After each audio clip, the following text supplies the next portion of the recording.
All right, good afternoon, everyone. Sorry for being a minute or two late. We were having a couple of technical difficulties getting both of the webcams to work. But we are so thrilled to have all of you joining us here today from your home, probably wherever you're located. So I hope first and foremost you are all staying healthy and staying sane, working in your new environment.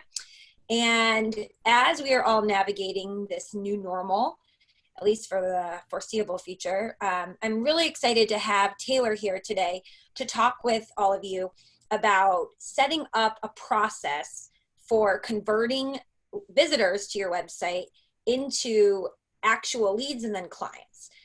Hopefully some of you will really have some time over the next couple of weeks or months. I know we're all glued to the markets and dealing with communications, but to really think about how we can streamline operations, streamline processes to make things run even smoother. And so I've asked Taylor to join me because I heard him talk about something similar at another event, and I thought it was something that would benefit so many people in our community. So for those of you just signing on, I'm Samantha Russell from 20 over 10. I am joining you from Pennsylvania, State College, Pennsylvania. And with me here today, I have Taylor. Taylor, you want to introduce yourself?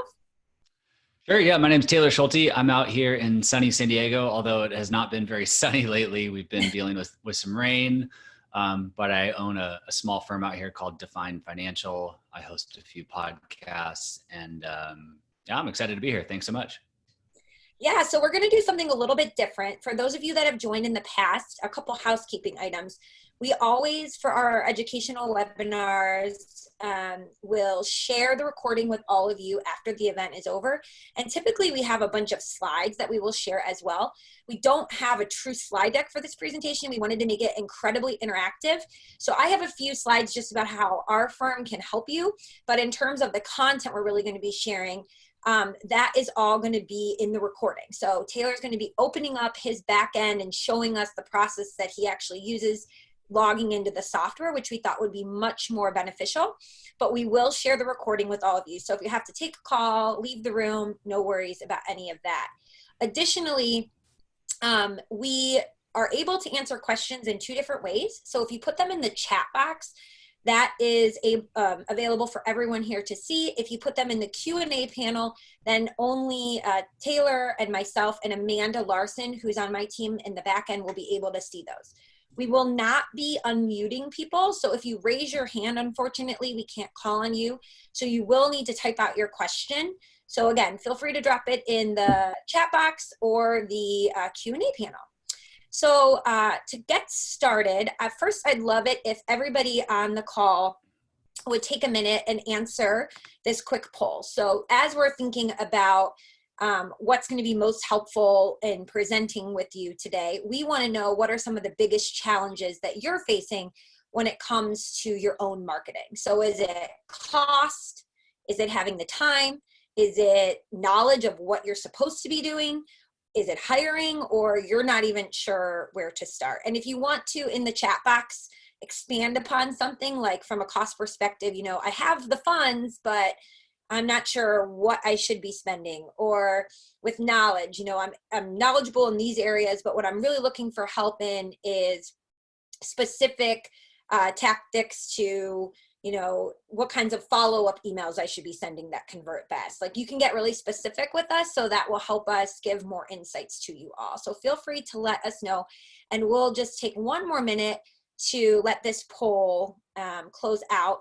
And while we're doing that, Taylor, when you were, you know, really starting out on this journey like 5-6 years ago, what would you say of those elements was one of your biggest challenges? I guess it's probably all the above, because I was trapped in some environments where I couldn't really do much from a marketing perspective. And so once I had the freedom to do it, I'm like, oh my God, where do I start? The one thing that hit me was it was 2014. I read Michael Kitces talking about how the average advisory firm only spends 2% on marketing activities of their gross revenue. And something just clicked, and I'm like, interesting. Like, if I just actually spend some money, it'll help separate me from a lot of my competition here locally. And so I did invest a good amount of money back. I still do, back into my business, and a lot of time in order to kind of, fuel growth. My biggest challenge is probably like, I don't even know where to start. I don't even know what to do. So it took me a lot of time and energy to do that research and kind of figure out what should I be spending my time on. Right, right. Well, it sounds like you're not alone. It looks like the top two answers here were time and knowledge. So hopefully we can share a lot of knowledge with you today that will also free up a lot of time. I think the biggest thing is setting up processes in the beginning that are going to be most beneficial for you. And I think just kind of as a disclaimer for everybody, right?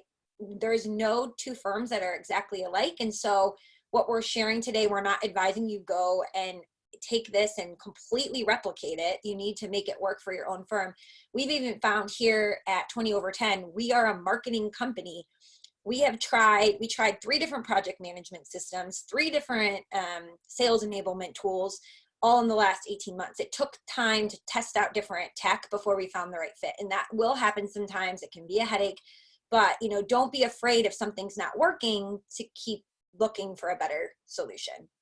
So with that, Taylor, what I thought would be great was for us just to get to know you a little bit better and let everybody find out why I invited you here. So can you share us, kind of a overview of your background and, your career as an advisor? Sure. Yeah. I started in 2007. I was 22 years old. It was the first job out of school. I was at Morgan Stanley. Back then, they just kind of, gave you a desk and a phone and you got licensed, and your job was to bring in, I think, $15 million in assets in 2 years or you were fired. So the best thing about that time period was I was just so naive and I didn't really know much of anything. I knew that I had a job and a salary and healthcare. And so, we battled through the Great Recession there in 08, 09. I just kind of kept my head down and tried to do the right thing and grow my practice. And after about 5 or 6 years there, I left and I joined an independent firm. I'll call it a stepping stone, and spent a couple of years there, kind of continued to grow my practice. And eventually I just got frustrated, like a lot of advisors. I think my story is very similar to a lot of advisors, just got frustrated with being told no all the time and not having the creative freedom to reach and help more people. And deep down inside, the one thing that I didn't know about myself is how much I really enjoyed marketing and that I had a skill for it as well. And so I've learned recently that it's just something that I'm good at and I enjoy doing and I like spending a lot of time on. So over the last 5 years owning my firm, Define Financial, about 75% of our new business comes directly through organic online search. So people going to Google, typing in local keywords like San Diego Financial Advisor or San Diego Financial Planner, or searching about financial topics and our website coming up. And we'll talk about this in a little bit, but the important piece of all this is that when somebody lands on our website, we have a clear path and a clear process for them to go through.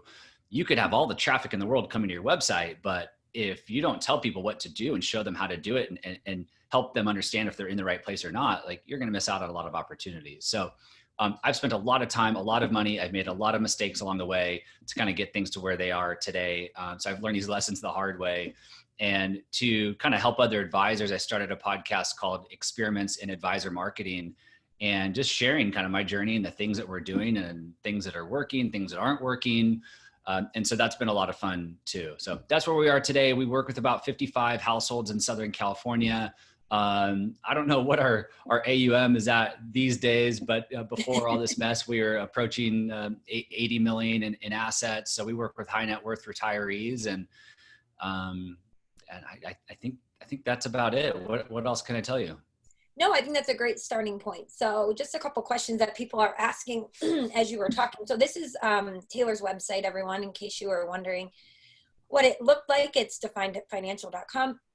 And actually on the 20 over 10 blog, we have a great blog post that Taylor wrote about the magic of having a start here button that really helps people have a defined path of where to go. It's a great read. Amanda will drop the link to it in the chat box, but I highly suggest you bookmark it, save it for later to read. But I think one of the questions people had was, what are you spending now as a percentage on marketing or a round figure?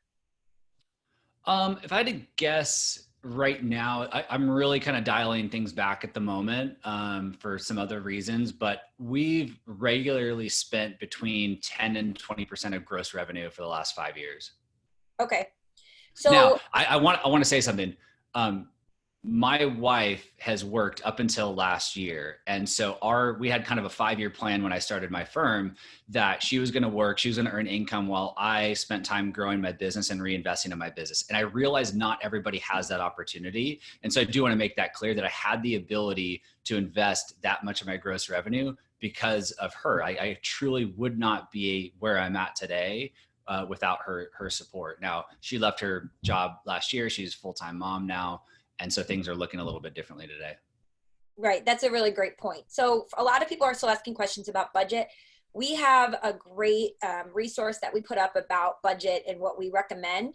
We really recommend that you're spending at least 5 to 6% would be like, minimum. Obviously, we're marketers, so take that with a grain of salt, but that's what we would recommend. And I think to your point, it takes money to market your business and to make an impact. But there's a lot of things. Somebody just asked the question, if you don't have a budget, you don't have any revenue, you're just starting out, what can you do? A lot of marketing, if you don't have a lot of clients, you don't have the revenue coming in, what you do have is time. And a lot of what you can do on your own with great free tools out there. You just need to invest the time to learn how to do it. And then that's the asset you have up front is that time. And you're shaking your head. Yes, I'm sure you felt the same way in the beginning of your journey. Yeah. And the other thing too is that I think we fool ourselves into thinking that we have to spend a lot of money. One of the biggest mistakes I made, I started a podcast 3 or 4 years ago, and I spent $6,000 hiring a firm to help me launch this podcast. Just because I didn't want to do the hard work to figure out what it took to start a podcast. In hindsight, I didn't need to spend that. We all have a phone in our pocket. You can hit record and publish to Libsyn for $5 a month. You don't have to go and spend $6,000. Same with a website. I know you guys build, beautiful websites. If you go to my website, taylorschulte.com, I built that website for $200 using just like a blanket theme. So you don't have to overcomplicate this stuff. You do need to do some hard work to make it happen. And yeah, you might be able to use your time rather than dollars in the very beginning to make that happen. I 100% agree. And to that point, we serve advisors all along the spectrum. We work with some people that are just starting out, like who was the person? JP, who asked the question. And we have a do-it-yourself option for that reason, that it costs $0 setup fees to create a website, because we know that there's people out there who have the time and they want to build it themselves. And then there's other of you on this call right now who are like, I would never spend a second doing that at this point in my journey. And you can outsource all of that to us. So I would always say, if you have the time, the biggest thing to spend your time doing is creating content. And that can look a lot of different ways. And we'll talk more about that, but everything from a podcast, creating video, writing articles, creating things you can repurpose. That is going to be the biggest impact it will have the biggest impact on your firm if you take the time to create content. So let's start jumping in to some of your processes and have you talk through us from the point of somebody landing on your website, what happens in order as they go through your funnel. Yeah. So the first thing I want to say here, I'm going to share my screen so everybody can kind of follow along here. And, I apologize in advance if you guys have followed my work or listened to the podcast. Some of this might sound repetitive, but maybe it's just good to hear it again. When I reflect back on my journey, the biggest mistake, and I continue to make this mistake, but I try to remind myself, I always like to jump to doing the fun stuff first, right? Building a website or starting a podcast is a good example. Let's talk about starting a podcast. We'll talk about what should the name of the podcast be? What should the colors be? What should the cover art look like? What microphone should I buy? Who knows a good microphone, or what platform should be all this interesting, fun kind of techie stuff. But the one thing that nobody wants to talk about is, what am I going to say when I hit record? That's the actual hard part is hitting record and then hitting publish. And so when you think about your marketing activities, we want to think about doing the hard work first before we jump to just building, spending $20,000 on a beautiful website. Doing the hard work first to figure out, okay, when somebody lands on my website, what's going to happen? What do I want them to do? If they do that thing and they kind of go through that process, then what's the end result look like? And so I just want to encourage people before you start just jumping into starting a blog, starting a podcast, going out and public speaking, to sit there and do some of the hard work first, so that when you do that stuff and when it's successful, you're seeing the results that you want to see. I saw that JP asked a follow-up question about my ad budget, like how much should I be spending on my ad budget? And, it's a big, it depends answer. It would be like a client coming, meeting a random person at a party and them saying, how much money should I invest in the stock market tomorrow? And you'd say, I don't know, that depends on a lot of different things. So, it really depends on what the goal is. How many clients are you trying to secure? What is your overall budget? What's your gross revenue? What other things are you doing to support that ad campaign? So it is a big, it depends. But I find more often than not, we just jump to the easy stuff first and we neglect the hard stuff. And then we wonder why we're not seeing the results that we're seeing. So that's like the drum I like to beat. When we first started to see success online, it was in 2017, and we had over 100 introductory phone calls get scheduled directly through our website. So people found us and they scheduled phone calls with us saying, I want to talk to you. So over 100 of them scheduled in 2017. The problem was most of them were not a good fit for us. And so I was focused on quantity and not quality, which forced me to start to get more clear about who we do our best work with, what we do, how we do it, what does that process look like, so that I could reduce the quality and focus more on quantity. And doing that, I'm now not wasting other people's time. I'm not wasting my time. I'm not wasting my team's time. We've just gotten more and more focused. So I've spent a lot of time in the last 18 months really cleaning things up and really doing some of the hard work. And I thought I'd just kind of show you guys what that looks like today. And then I'm happy to answer any questions as we go through. Before I share my screen, I'll just stop there. Is there any questions you have, or anything you want me to expand on? No, I think that's good. And I think to your point, and I was going to say the exact same thing about the ad part. We see people all the time who, come back to us and say things like, I need to take my email address off my website because I'm getting too many unqualified prospects booking time. Having your email or your calendar link there so some people can book with you is not the problem. The problem is you haven't been clear enough in what you're putting out there about who's a good fit for you to work with often. Now, of course, there's some people who aren't going to read everything and they're still going to book, but you often will see that we often will see when we get those requests that we'll go back and look at the person's website and we'll see that they have really broad blanket statements like securing your path to financial freedom that doesn't say anything about the specific people that they work with. And so we really try to advise people to be problem solution oriented with their marketing. What is the problem that the types of clients you serve have? And what is the solution you provide to that problem? And if you can outline that in just a sentence or two, right on the homepage, the about page and the contact page, the 3 most visited pages of your website, beyond like blogs and other content, that you're going to see a lot of those unqualified meetings, they'll drastically decrease. So keep that in mind, to really tighten up that messaging before you start pushing traffic to your site. I love that. And because you mentioned that, I'm going to share my screen.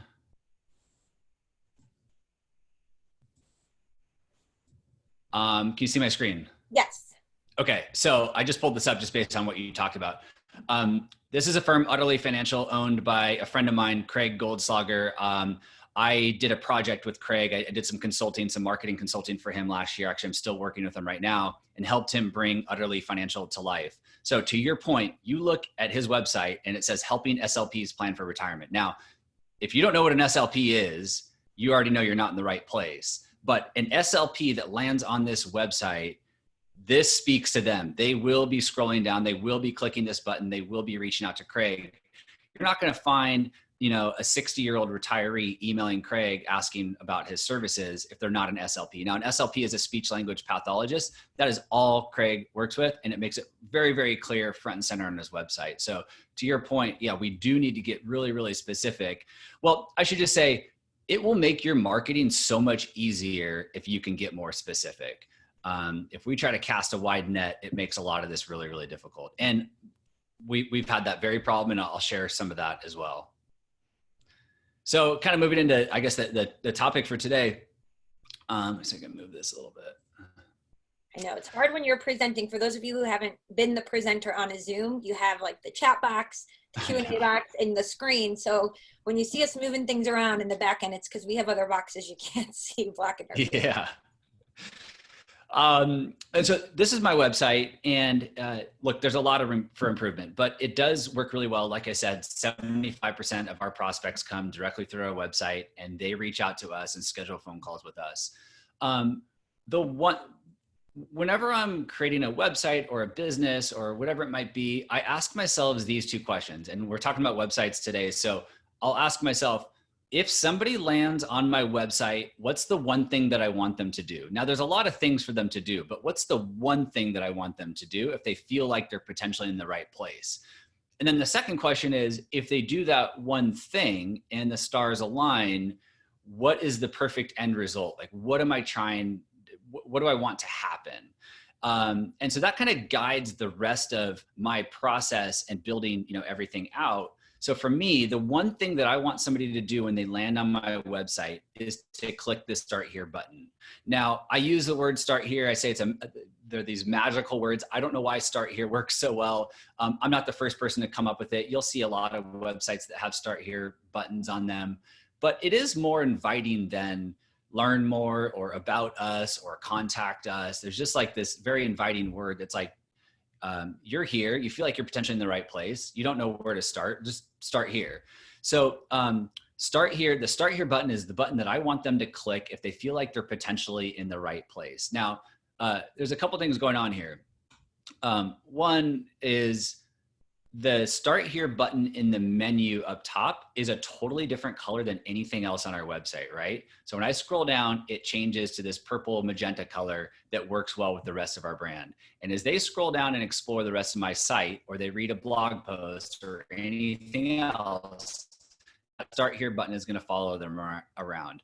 I'm not trying to be annoying, but that's the one thing I want them to do. So if they don't click it here and they scroll down and they read blog posts or they read my about page or whatever, that's still going to be in front of them because that's what I want them to do. That's the one thing I want them to do. Now for you, it might be you want visibility to your newsletter, or maybe you sell a book, or you're marketing a podcast, or whatever it might be. It doesn't have to be a Start Here button, on your page. And I got ahead of myself a little bit. I said the one thing I want them to do is click the Start Here button. If they click that button and the stars align, what I want to happen is I want them to become a client of my firm for life. That's our perfect end result, and that's what the process is built to help make happen. Did you have a question?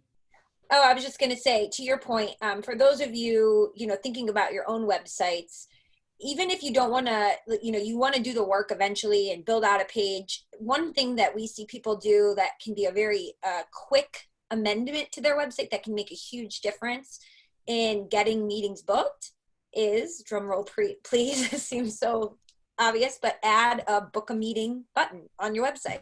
So we have a direct integration, one-click integration with Calendly, but if you're using any other scheduling app, they all have widgets that you can embed on your website that can follow you as you're scrolling.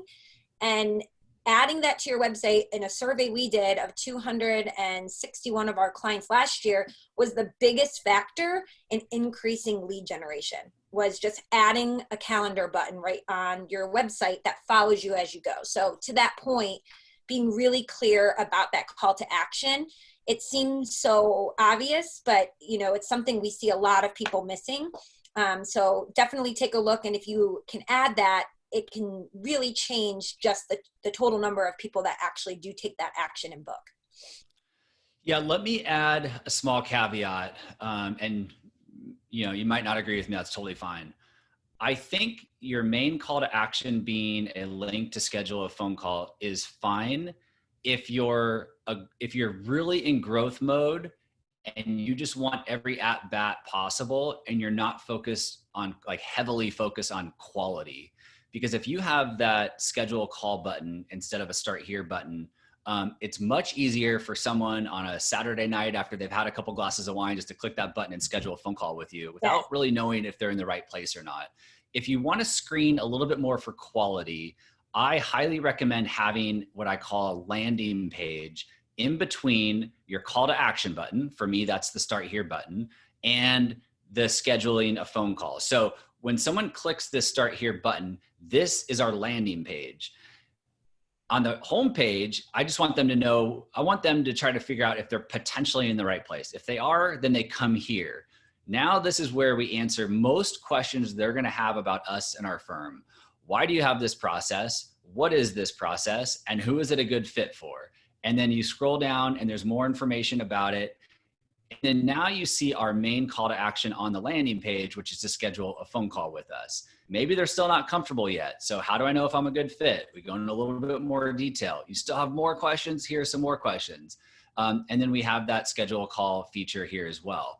Again, if you put this directly on your homepage or in your navigation bar, you're probably going to have more quantity, which is good if you're young and growing and you just want some at-bats and you want to talk to people.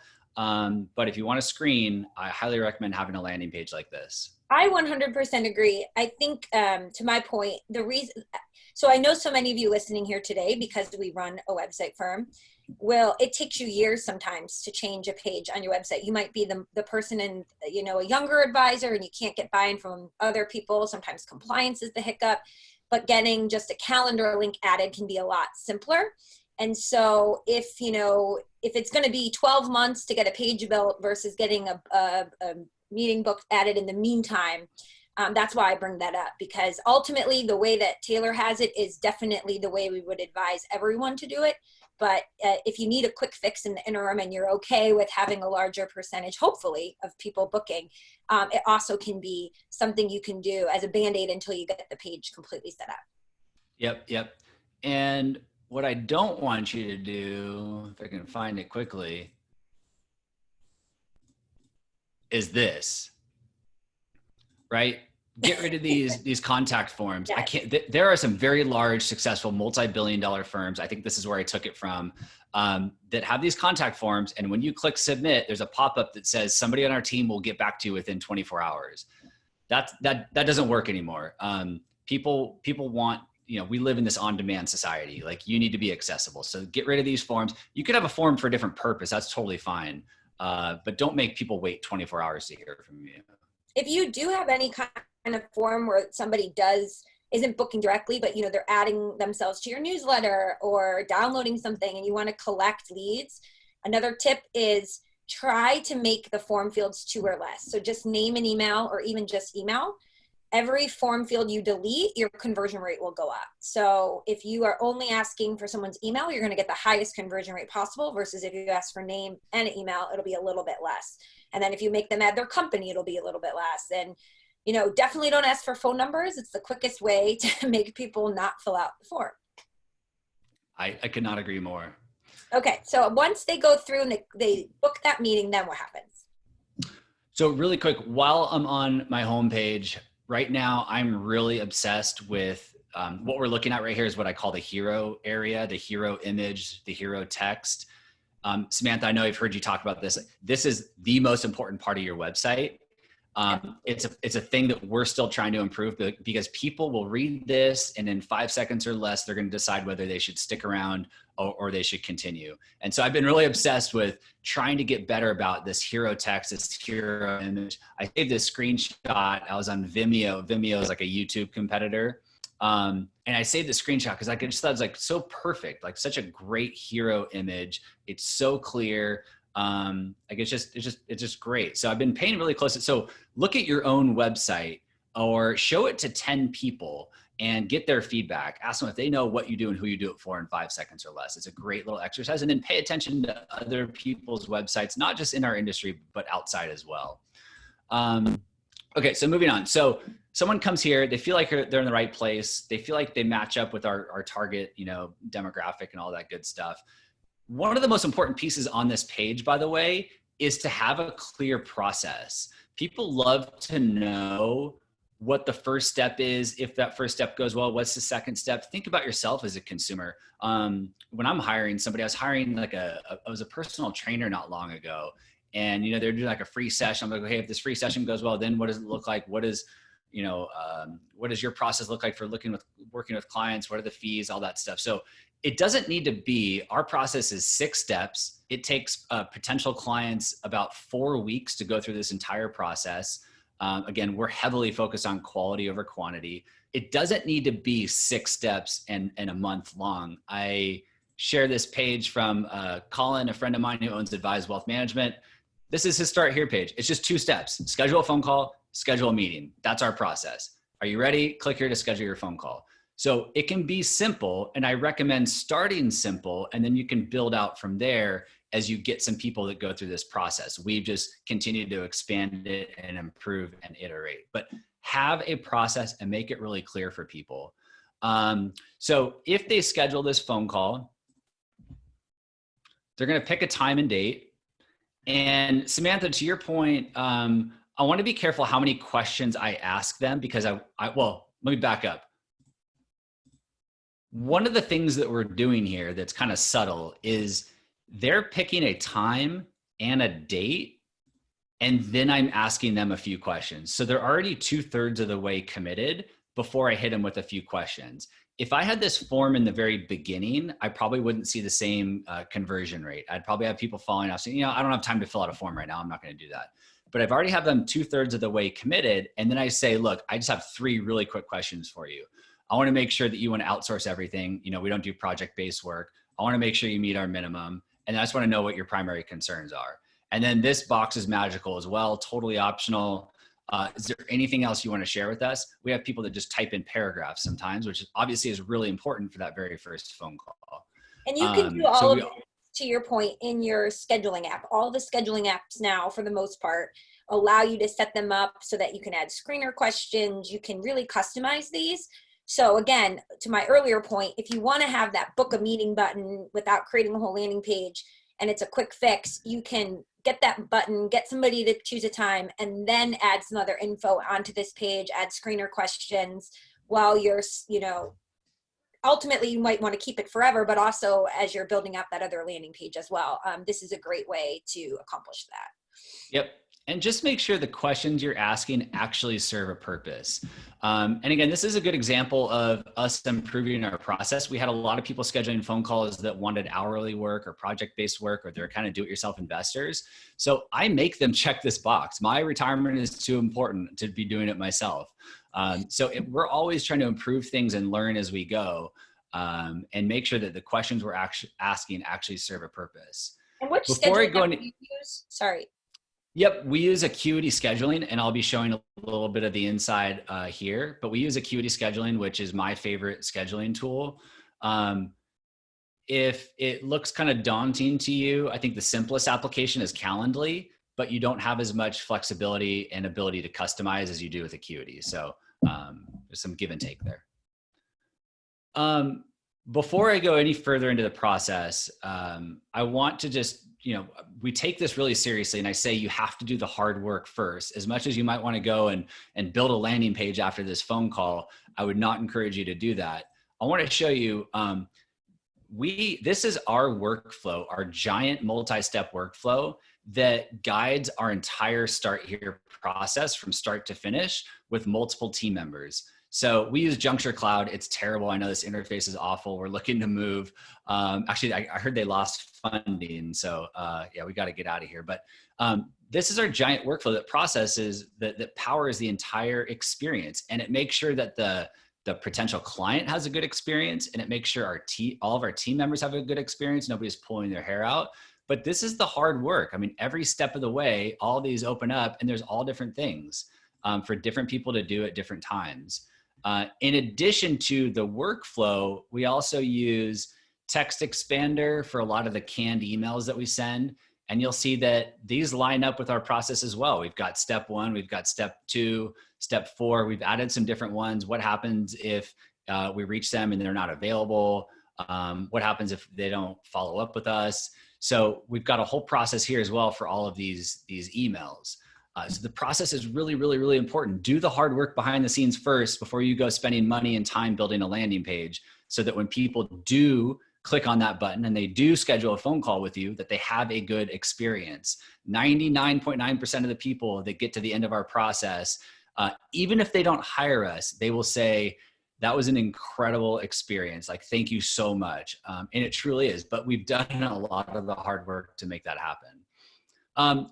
So when somebody schedules this phone call, the very first thing that happens is our office manager, Karen, as soon as possible, will pick up the phone and call them, even if their phone call is not for a month. As soon as possible, she will pick up the phone and she will call them and she'll say, thank you so much for scheduling a phone call with Taylor. He's looking forward to talking with you on whatever date. I know you shared some information. And by the way, we have a script for this that she's memorized by now. I know you've answered some questions, but I just wanted to reach out and thank you and see if there's anything else any other questions you have that you want me to pass along to Taylor ahead of your phone call.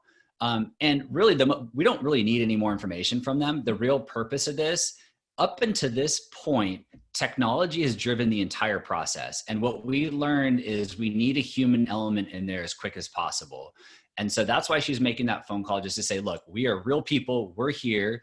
And there's a big difference between Karen making that phone call and me making that phone call. It's not because I'm above it, but there's just a difference that I'm not just sitting by my phone all day waiting for somebody to schedule and then hurrying up and picking up and calling. So there's my expertise should be in different places. And so coming from Karen is just a little bit different of an experience, and an experience I think a potential client would expect, from a wealth management firm doing good work. So she picks up the phone, she calls them as quick as possible. That's the first thing that happens. The second thing that happens is that they get a confirmation email directly from Acuity. So what we're looking at right now is Acuity scheduling, and this is the confirmation email that they receive. One of the biggest missed opportunities that I see from anyone in our industry, outside of our industry, that uses scheduling tools is they don't take advantage of this blank space here. They will use just like the templated confirmation email that says who, what, where, when, right? Like there's no information. But Acuity, and I think Calendly does this too, gives you this blank space to do anything you want and write anything you want. So I encourage you to use this to continue to reiterate what your process is, why you're having this phone call, because people will forget. They'll schedule again this phone call on Saturday night at midnight, and then they'll forget why they scheduled it. So I'm constantly reminding them what they did, why they did it. I'm linking back to our process. And also, this email looks like any other email that they might get. There's not a bunch of branding around it. It doesn't look like it was automated. They probably know it's automated, but it's got like a nice personal touch to it. So that's the first thing. Real quick, yeah. A lot of people are asking for the names of all these software. So just as a reminder, everyone, when we send the replay out, we will give you info on all of the tech that we're mentioning so that you can go and look it up, do due diligence. So don't feel like you need to furiously write a bunch of notes. We will give that to you in the email. So that is coming soon. And one other point I just want to make to your last point about Karen being the one to call. We have found that many of the investors that are booking meetings and, reaching out to different advisors about getting a consultation. And I don't know if you want to speak to this in your own experience, it could be very different, but a large percentage will say that they're reaching out to 2-3 firms potentially and looking at a couple different people, right? So if they book a time on your calendar and it's not for 30 more days, to your point, or 20 more days, but another firm calls them first, and then they're not hearing from you until the day of your meeting, that's a real missed opportunity to make it look like the other firm has a much better first experience. So being the first to call, the first to immediately get back to them, just to have that human touch, I think is crucial. And that most people that are booking these meetings are reaching out to a couple different folks at once. That's a really good point. And there is plenty of data to support all of that in our industry and outside of our industry. It is really important to touch for that. And I think the human touch, like, again, technology does drive a lot of this. We are touching them with this confirmation email, but that human touch really goes a long way. It's been a nice improvement to our process. If I had to make another improvement, and I will be making it, instead of this email, or in addition to this email, what I would do is I would have a video. So people can see me, they can hear from me, they can see my mannerisms, how I talk, my voice and all that. So to kind of further connect things, again, especially people coming directly from the internet, completely cold, they don't know who I am. I think that would be a nice touch as well. Yeah, we see a couple of our clients that do that. And some of them, to your point, they may only have 50 total current clients, or they're not serving hundreds and hundreds, and they're looking to just make a few bring on a few specific families a year. So maybe they're only taking like one call a week or something like that, that the firm owner will record a quick video and just pop the link to it here, because you can add videos to like YouTube or Vimeo that are private that only the people who have the link can see. So it can be customized per person, or you can just record more of a general one and then leave the same link for everyone. Yep. Yeah. And there's this fine balance between automating things and creating a good experience. In a perfect world, yeah, I would love to shoot, a live video, hey, Samantha, thanks so much for scheduling a phone call. Looking forward to talking with you in a week. But it's just not very scalable. And even if you're young and growing and you only have a few clients and you do have the time to do that, just think ahead. Like if you have 100 clients, are you going to be able to continue doing that? Probably not. So you may not set that precedent early on. Okay, so they get this email. So they get this confirmation email. So they hear from Karen, they get this confirmation email. The other thing that we do, and again, this is all about communication, staying in front of them, setting proper expectations. Within 24 hours prior to their phone call, they're going to get another email from us. This is just your reminder email, right? That every scheduling application has, but take advantage of this blank space. So I'm reminding them that they have their phone call tomorrow. But then I'm also reminding them that, we work with a select group of clients. We have a niche. And then, most people don't know what questions to ask. A lot of people that are hiring us, we're the first advisor they've ever worked with. So I said, hey, the CFP's put together a list of 10 questions that you should ask. Click here to take a look at these questions. Number 4 on this list asks, what is your approach to financial planning? We think this is a really important question. Here's our financial planning process to see how we work with clients. So again, in addition to just staying in front of them and communicating valuable information and setting expectations, I'm trying to answer as many of their questions as possible so that when we get to that 15-minute phone call, we can really make good use of our time. And they're not asking me, who do I work with and what my fees are and all that stuff. Like I'm answering all of that ahead of time. How many people ask you questions from that CFP list of 10 questions? I wouldn't say everybody. I'd say maybe 50% of people say, I saw that list of questions and I have a few. I've had one person I can think of right now go through all 10 of them with me, which is totally fine. Interesting. So, I love that. Well, it's good because then you're prepared for all 10 of those questions, as prepared as you could ever be, because you know that they're questions you basically gave yourself a softball to answer too. Yeah. Exactly. Yeah. We have all the answers to them, but I think again, just staying in front and setting those expectations, and it's just been a really nice improvement. But the main takeaway from all this is don't waste this space. Go look at your confirmation emails and your reminder emails and let it serve a purpose. I'm not going to go through each one of these, but every step of this process has a similar set of emails that are sent to the client. So when they schedule that 15-minute phone call, if we all decide that they're a potential fit, then we move on to step 2. That triggers a whole nother set of emails. And so we've got a 7-day email. We've got a 24-hour email.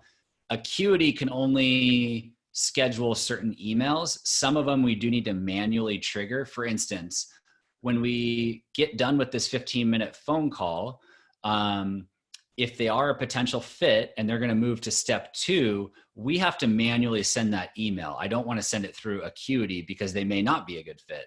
So it's kind of a yes or no deal. So we use Text Expander to fill some of those gaps, which I just shared a second ago.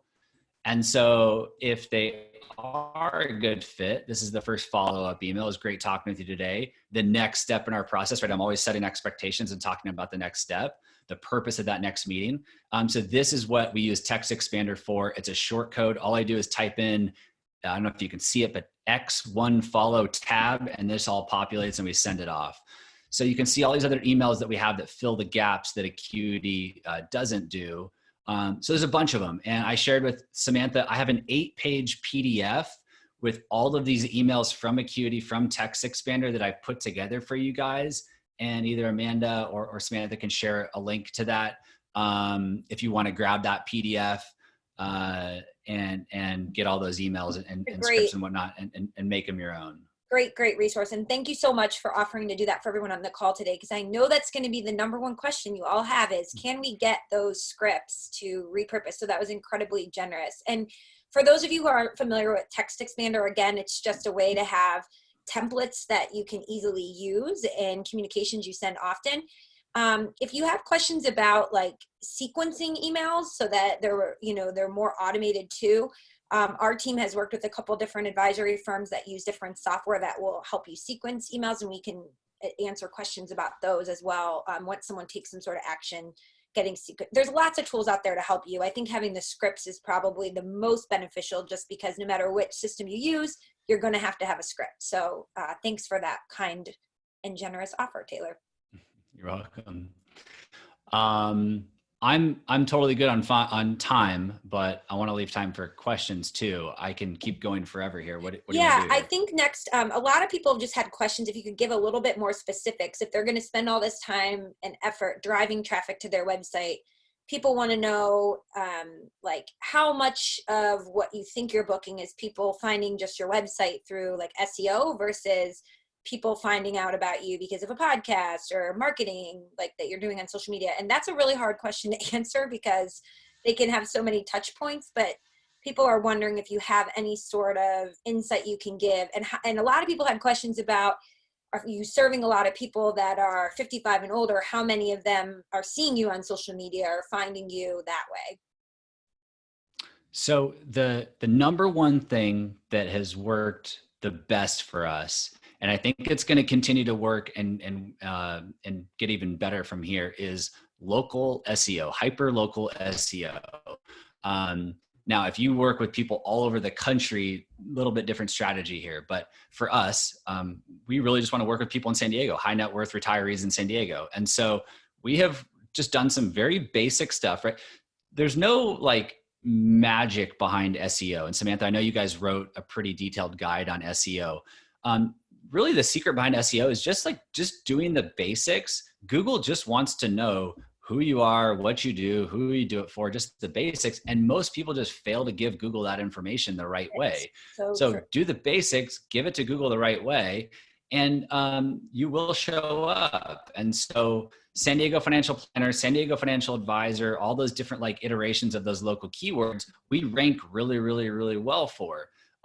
So that's what works best in terms of new clients and new prospects. They're actively searching for a financial advisor. They're going to Google, they're typing in that keyword, and then we show up. We have a lot of visibility when they do that. That's different than this, where we wrote this blog post on investment policy statements, and it ranks on the number one on the first page of Google in like the 1 or 2 or 3 spot. It's a great article on investment policy statements. We get a lot of traffic coming through here to this article, but most people coming here are just looking for information on investment policy statements. They're grabbing, our free resources here. They might listen to a podcast episode. They're not really actively searching for an advisor. Now, I might catch someone at the right time on the right day, and they might click the start here button and go through our process. But I'd say 95% of them, or maybe more, are just looking for free information. So I would really focus on that local SEO as a starting point. And I've talked with a lot of people about that. Amanda just dropped the SEO book that Taylor mentioned in the chat. So if you go there, you can download that. It's our complete guide as well as our blog. We release SEO tips all the time. If you're a 20 over 10 user, we have a webinar or a video tutorial of where to go in your 20 over 10 website and optimize for keywords, and then also how to add keywords into content like blog posts. But really, once you work with us to set up the site to be optimized for SEO, or whoever is working on your website, it's really about just continuing to add content that the people that you're hoping to target will be looking for information on or interested to read. So right now, I just saw on Google Trends that what should I do with my 401k right now is it went from being like a 1 or a 2 ranking on Google Trends, meaning not that popular of a search, to 100, the most popular that it can possibly be. Everybody in America is searching for this. So the advisors that have done really great, thorough blog posts about that topic, even if the answer is still very much a it depends answer, but they've taken the time to talk about, the history over time of the stock market and bear markets and what usually happens, and they're going to be well positioned to reap the benefits of that. And so using the keywords about the topics that your clients have, and I always suggest writing down. So like if you're meeting with a client, I'll tell people, write down the questions people ask you using the words that they ask them in, because that's how they're going to talk into their phone to search it on Google or type it out, right? Don't reword it to be how you would ask the question. Ask it in the way that they ask it, and you'll have a lot better chance of ranking high for that content. So again, if that's something you're struggling with, we can certainly help with that here at 20 over 10. Yeah, absolutely. A little hidden trick, you probably gloss over it, but if you just Google 401k, you'll see this section that says people also ask. This is what people are asking. This is what people are going to Google and typing in. Google's telling you what people are typing in. Mm-hmm. So there are other better tools to figure this out, like Samantha's referencing. But if you just want to cut some corners and cut some costs, like you're going to see what people are searching for and how they're typing it in. And Google's using these phrases and questions to populate things for like the Amazon Alexas and Google HomePods as well. So yeah, pay attention to this for sure. So if it's okay, if you would hand me back the hosts, just because I know we only have a few more minutes and there's a couple other questions people had. So while I'm doing this, if you wouldn't mind, the number one question I think people are just wondering is, can you give a ballpark of, and I know you changed this, how many visitors on average do you have to your site? How many then schedule calls? And then how many become like follow through and book the call and then ultimately become a client? So you said you have 55 clients, but I think you also mentioned at one time you were doing like hundreds of these calls. Yeah, we had a lot more clients. Since niching down and focusing on 50 plus retirees, we transitioned about a third of the practice. So again, focused on quality over quantity here. Here's a funny stat. I actually don't know what the traffic is to our website. I really don't care. What I care most about is, are people scheduling phone calls on a regular basis? Right now, with our minimum at $750,000 and our niche where it's at today, we get about one phone call per week. That's about the cadence that we're seeing. So one phone call per week, that's 52 prospects a year just coming through the website. Now, we've made a lot of changes recently. I can't tell you exactly how many of those become clients, but the target is 80% of the people that go through our process should close and become clients. Not 80% that schedule, because people will still schedule and it's not a good fit.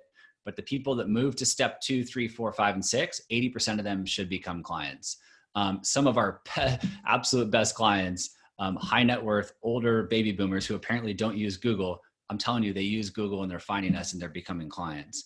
If I had to guess what our web traffic is, I don't know. Maybe it's 500 or 1,000 people per day, but it's just not something that I'm really interested in.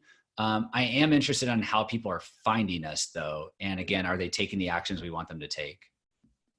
Okay, well, no, I think that's really helpful. Thank you for that. So for those of you that have asked questions that we maybe haven't answered, if you would just type it, if we didn't answer your question, into the Q&A box, and we will look through we'll look through all those when we're done and answer as many as we can via email, because we have all your emails from when you signed up. I just wanted to show you, for those of you that are a 20 over 10 customer, or those of you that are looking for help right now getting timely content out with everything going on with the pandemic and the stock market and the economic crisis we're facing, we do add to the content library, and some of our own 20 over 10 customers aren't aware of this. So since you're here, I want to point this out to you. If you go into the content library in the back end, whether you're using our website platform or our inbound marketing platform, Lead Pilot, which, by the way, for Lead Pilot, it's a newer product. You do not need to be a 20 over 10 customer. So if you are using another website platform, but you're interested in getting our help with social media posting and email marketing and having timely content, this is a library that we put together. We are currently adding at least 3 new articles every week because things are changing so rapidly. And with any of these articles, you are able to take the articles and edit them to make them your own. So to Taylor's point, having custom content is really important. You can take any of these pieces, look at it, you can share it as it is, but you can also edit them to be specific to your niche market, to your area. You could come in here and add in a quick video of yourself talking about this.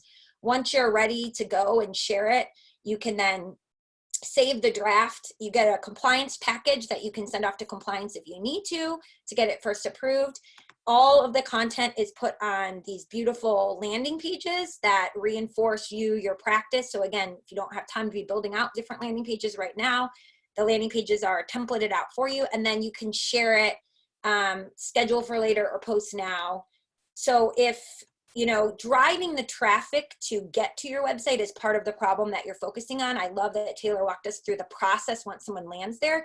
But if getting the traffic there to begin with is an issue for you, both Lead Pilot and 20 over 10 are tools that can help. And right now, with everything going on, I know so many business owners are hesitant to spend dollars. So what we're offering is a trial period. If you guys want to give it a try and just have timely content that you can share, we're extending our trial period from 7 days to 30 days. So you could actually get in there, start using the content, sharing to social media for no cost. And then again, because we don't really know how this is going to shake out, we know people are losing jobs, record unemployment filed this past week. We're offering a 50% off subscription after that, but it is a month-to-month subscription. So again, we want to be here to help you. Our role at 20 over 10 really has always been to provide as much education as we can when it comes to marketing. And we're also trying to provide as much content that you can all use. So if this is something you're interested in, you can reach out to our team at marketing@leadpilot.io or marketing@20over10.com. Either one is fine. And we're happy to help navigate this with you in any way that we can. All right. Just wanted to give a quick plug about that. There's a lot of questions we haven't answered yet. I don't know how much more time you have. Maybe we'll stay on for like 5 more minutes and go through some more questions. A lot of people are asking about adding the Start Here button. We're happy to walk through that with you. Anyone who's popped their name into the Q&A box about that, Amanda and I can reach out to you. So Andrew is asking, hi Andrew, good to see you. I know Andrew well. Taylor, he wants to know if you ever used a digital marketing firm to help you build out targeted ads on Facebook, Google, or have you ever tried building them on your own? I've done all the above. Yeah, I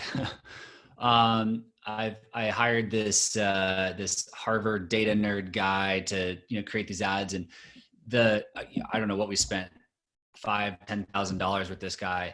It was not his fault. The problem is I thought I could go and spend $10,000 and hire this smart guy and see results, but I didn't do the hard work beforehand to figure out what do I want to happen, how many people are we trying to reach, how many prospects do we want, what do we want them to do, when they schedule that phone call, what does that process look like? Like I failed on all those fronts. So he's scrambling trying to put this thing together.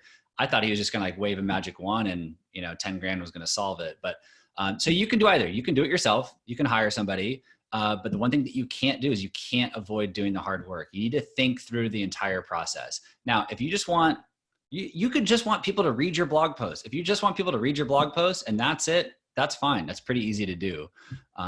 But just think through like, what do you want people to do? What does that process look like? And just draw it out. Start to write it out on a piece of paper, step by step. Another question for you. Have you ever done a paid first appointment? Yes, I've done everything. Hence your podcast is called Experiments in. Yeah. We used to do, paid first appointments. We used to do project-based work, charging thousands of dollars for this stuff. It's a great way to generate revenue. The problem for me is these people would go through our process or meet with us or whatever. And we'd earn a little bit of revenue, but they'd get all their questions answered and then we'd never see them again because they'd go and do the rest. There was a lot of kind of do-it-yourself investors and it just wasn't really rewarding for me. I want to work with somebody for 30 years, not 30 days. So it just felt more transactional. I just wasn't really interested in transactional work. I had another guest, Kyle Moore from Portland. Kyle's my buddy. Yeah, and he talked a lot about how when he was first starting out, he would do hourly work, and it was a great way because he was young and didn't have like a brand behind him and wasn't perceived as this large wealth management firm, to get some people who maybe were a little bit weary, like a friend. He had landed one corporate executive as a client, and this person had a lot of powerful friends who were wealthy. and they were a little leery about hiring this guy in his young 30s. So he would offer them like these hourly sessions paid as a way to sort of let them come to terms with him being qualified and put them at ease. But then once he built his book of business, he stopped doing that. So, you know, I don't think there's a wrong answer to any of this. It's what's going to be best for your particular situation. Okay, another great question, and I can give a quick answer what I think, but I'd love to hear your thoughts too, which is, you know, what are some of the most effective strategies when it comes to SEO for really more competitive markets, like this person is in San Francisco? And for me personally, I think one of the things is knowing when you first set your website up, what is important, what Google looks at, but you also need to know that what they prioritize does change sometimes. So, you know, don't talk to somebody who is like, I used to do SEO for websites 15 years ago, because it doesn't apply anymore. You need to set it up so that it is going to be optimized, so that, you know, the pages have in the page title the keywords in the local area you want to rank for. There's a specific way you can write that so that you can include your geographic area. You want to make sure that you have a Google My Business account set up and optimized, that you claim that. You make sure that you put your address where you're located, hours of operation. And a little tip, something called NAP data, so name, address, and phone number. It is, you know, always going to be on the footer of your website. But a lot of people will do something like Lighthouse Capital, LLC, Main Street, Suite 200. And they'll spell out street, and they'll spell out suite, and they'll have LLC. And then on their Google My Business, they just have Lighthouse Capital, and they hyphen street st period, and they don't spell out suite. And Google can have a hard time knowing that those are the same company, right? Because there's a million Lighthouse Capitals out there. So also paying attention to some of that more technical things like your NAP data when you're first optimizing your website is really important. Obviously, after that, you want to create great content, you want to include keywords, but you know, make sure you know when you're setting up the site, what are some of those important elements that you need to focus on from a technical perspective. I think that's perfect. Okay. So again, SEO, there's no magic here. It's really, really simple. You just have to do, if you're trying to rank for like an article or something, just make your article higher quality and better than the others that are ahead of you. When it comes to local SEO, Samantha, I mean, you nailed it. Like, we just need to tell Google who we are and what we do. I can't share my screen. All right, that's not going to work. I stopped sharing. You can share again. I'm impressed. We still have more than half of the attendees that have stayed on past the 4 o'clock hour. You guys are great. We must be doing something right, Taylor. I'm going to pick on my buddy Vince, and I know he chimed in the chat box because I've picked on him before. If you Google Newbridge Wealth, however you see Newbridge Wealth show up in Google, all it says is his firm name. That's it, right? It doesn't say anything about where he lives. Doesn't say anything about, you know, he's in Pennsylvania, but let's say it's San Francisco. It doesn't say anything about San Francisco. If you Google my firm or see my firm on Google, you're going to see San Diego. You're going to see that we're a certified financial planner. You're going to see that not only in the title of the website, but you're also going to see it here in what we call the meta description. So I'm telling Google, we're in San Diego. We are financial planners. I also sprinkle in financial advisor because those words are kind of interchangeable. I've got some other keywords in there, but I'm just telling Google what we are and what we do. And Vincent's not doing that. So just an easy win is for him to go and just fix that stuff. You don't have to pay thousands of dollars to do that. I don't care what market it is. There's no market that's too competitive. You just need to do the right things. You may need to do a little bit more work in certain markets, but it's not rocket science. Yes. And can you give me the controls one more time? Or maybe I don't even need you to. Here we go. For all of you on right now that are 20 over 10 users, if you go into the back end, we make this so easy for you. So right in your page, those are page titles, what Taylor was just showing you. So in your settings, move this box out of the way here. You come on, click on that little icon for page settings, and right here, that's all I got to do.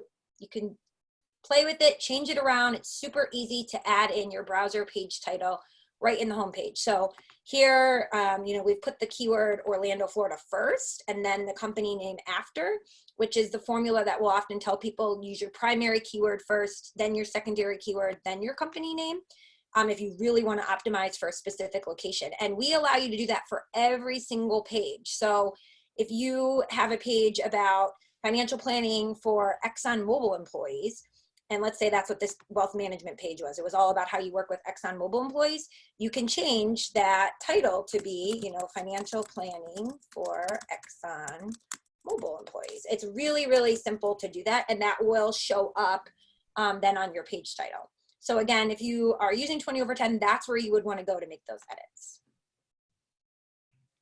All right. I think we could go on forever, Taylor. It was so much fun getting to talk with you today. I love how you've taken a really, I would say, more process-driven, linear approach to automating a lot of these things.